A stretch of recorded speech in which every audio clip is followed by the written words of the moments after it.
This competition is way tougher than Free World Tour. In freeride skiing, the Freeride World Tour is the most prestigious event.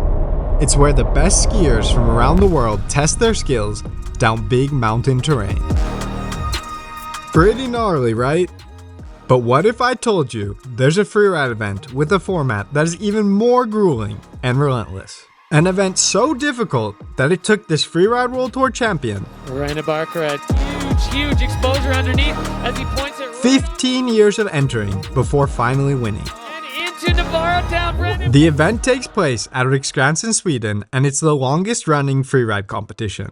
This is the Scandinavian Big Mountain Championships, or SBMC for short. Anyone can enter the SBMC and ski against the world's best. This means I will be entering to try and become the first American to win. I believe this competition is the hardest in all of freeriding. I will be walking you through the 4 reasons why in this video. The first of 4 reasons is the format.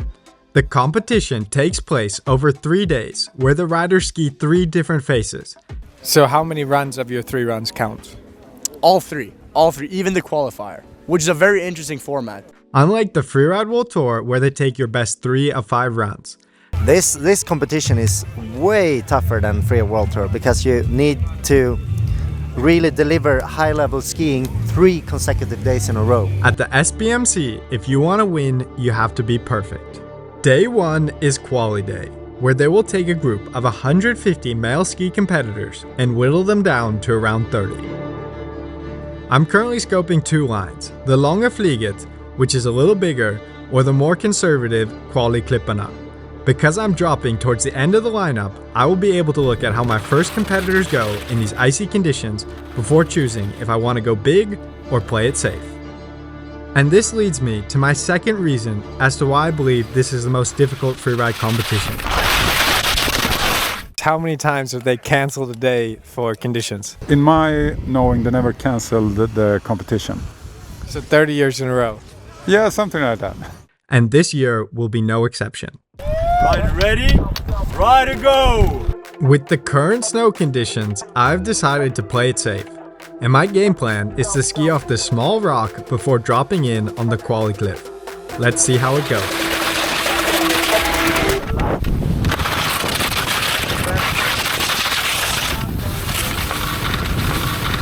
Let's just say that did not go as planned. And that hip check is probably going to cost me a lot of points. So I'm going to be crossing my fingers to see if I make it into the top 30 and can compete on the final 2 days. Let's get to know this year's top contenders after day 1. In first place, we have Edvin Olsen. What's been your best placing so far? I was 3rd last year, and I've been 3rd once before, so... But right behind him, coming in 2nd place, is the 2-time Freeride World Tour champion, That man, Christopher Tidell. How many times has Christopher won this event? Ooh, 5. Yeah, 5. You have Henrik Winstedt on 7. Christopher could reach there. He needs to win this year to get that motivation. If he don't win this year, it's over. Ooh, there's some good drama. Coming in 3rd is Olof Halvarsson. You probably remember him from our adventures last year at Alta. Perfect. How was your travel from Utah? Oh, it's horrible. But the question I'm currently most concerned about is, did I even make the cut? I just managed to scrape my way in by placing 29th. But with the every score counts format, it's gonna be really hard for me to win, as I've already failed perfection.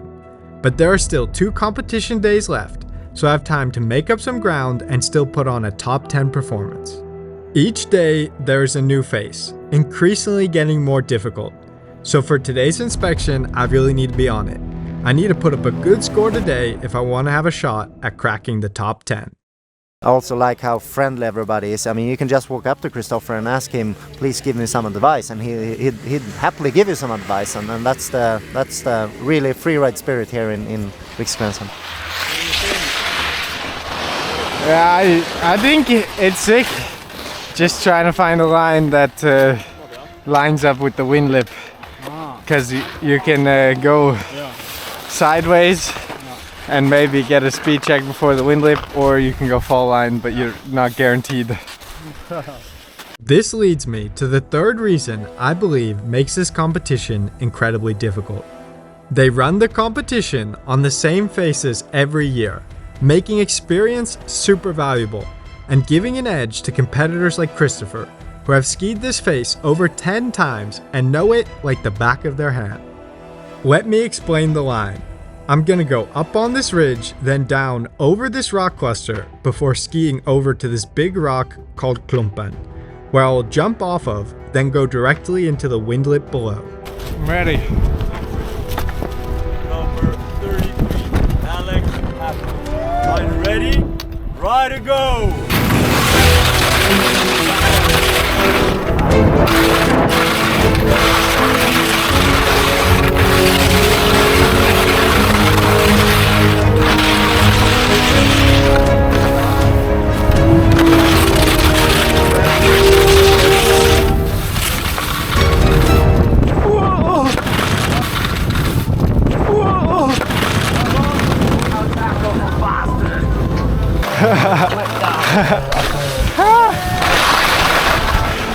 Hur roligt ju! Ja, det är läskigt. Vinddriven var asläskigt. För man visste inte om man... It wasn't perfect, but I landed my run. And now it's time for me to relax and just watch the rest of the field. And here comes Olaf, currently in third place.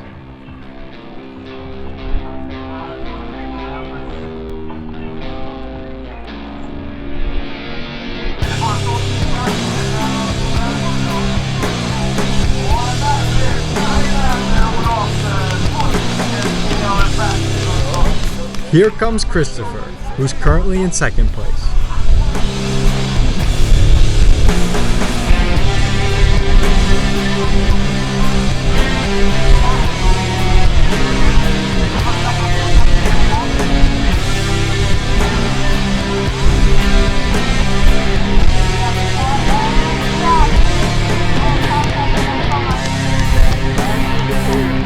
And now comes Edvin.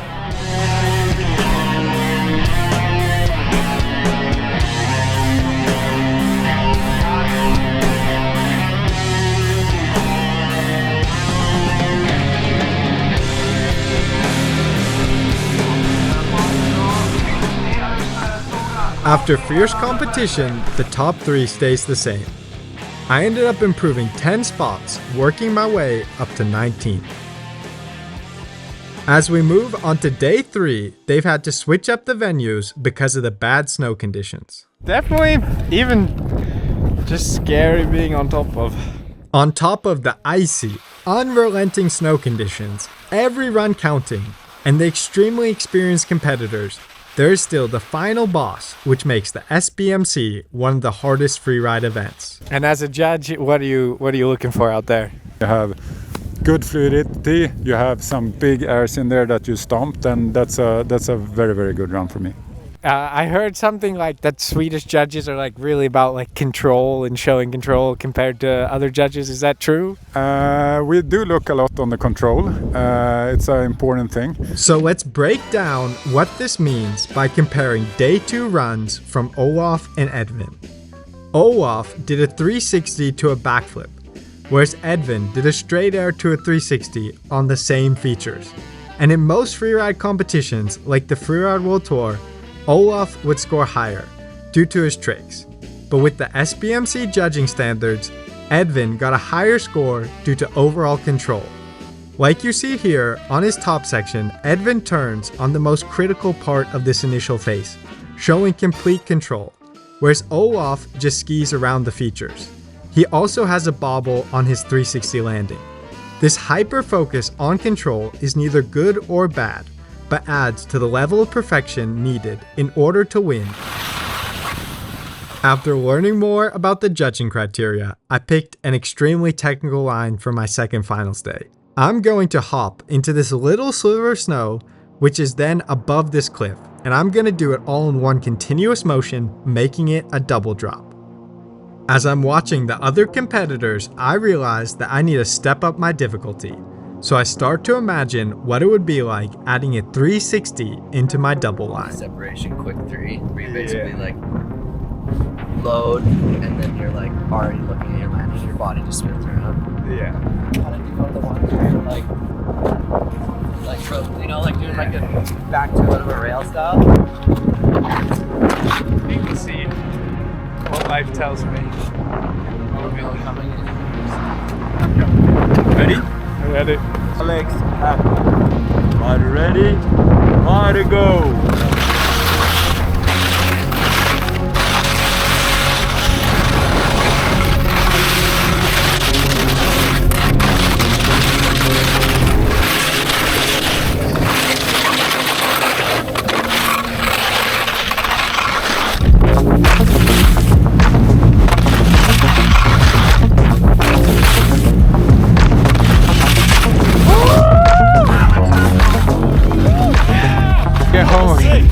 Thank you. That was by far my best run yet. Now I'm in first place for the day. I don't think it's enough for top 3, but I think that might have solidified my comeback from 29th place into the top 10. Who do you think's gonna get it? I think Edvin's going to take it. What would this win mean for Edvin? Redemption. He doesn't win the right competitions. He's won so many, but this is just going to put him in the really good position for next year when he's going to qualify for Freeride World Tour. That's what I think. Vem tror du ska vinna? Vem jag tror ska vinna? Ja, jag sitter här och hoppas på Olof Halvardsson såklart. Vad är så kul med Olof? Gordon, vad är det bästa med Olof? Det är så mycket som är bra med Olof. Det är svårt att säga en grej. Horrible. Could not sleep an hour on the plane, but that's okay. I'm still jet lagged, but What would an NM title mean to you? it's such a funny like conundrum because it's like in the big like grand scheme of things and in the international ranking it doesn't mean anything, but in Sweden it's like if you win the NM like you're a proper skier. You know how to ski, you know? Kom igen Olof för fan. Ja, han går i. Han tar en annan väg här. Smart, taktiskt. Kom igen. Maybe hans ingång är short där. Vad fan! Det är så mycket otur alltså. He doesn't deserve that. Olof doesn't deserve that cancer. Okay, here comes Christopher. Han är ju en veteran. Han är ju en fjällveteran. Snyggt. Kom igen nu. Kom igen nu. Bra.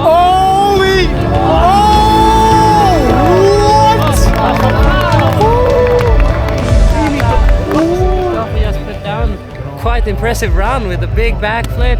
Most skiers go down here. Christopher went that way, and that was separated some riders. So now Edvin is at the top, and he needs a good run. Yeah. This is TV, man. This is... Okay, Edvin. Här går vi här.